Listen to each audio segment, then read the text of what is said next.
Je vous le disais, le Téléthon commence aujourd'hui. À cette occasion, gros plan sur des recherches prometteuses menées à l'Institut de neurosciences de Grenoble pour soigner la maladie d'Huntington, héréditaire et actuellement incurable.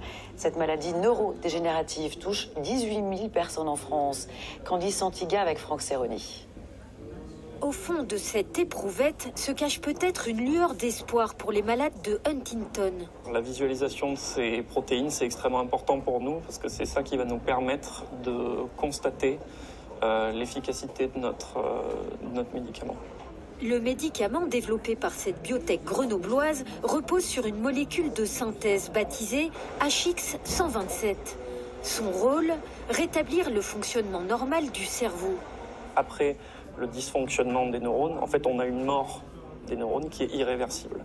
Cette molécule, elle est là pour agir avant que les neurones meurent, pour prévenir l'apparition et la progression de la maladie de Huntington. Pour réaliser leurs tests, ces scientifiques prélèvent des neurones sur des embryons de souris. C'est ensuite l'imagerie qui va répondre à plusieurs questions.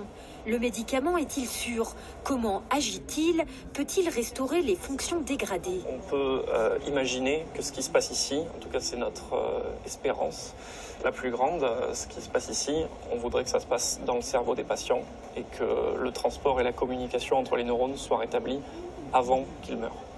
Le professeur Sodou travaille depuis 30 ans sur la maladie d'Huntington.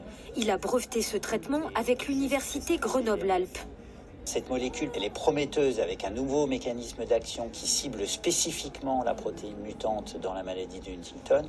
On a l'espoir que ce mécanisme fonctionne chez les patients et donc permette de bloquer l'apparition ou de ralentir la progression de la maladie chez les patients. Des patients qui pourraient voir arriver ce médicament sur le marché d'ici une dizaine d'années.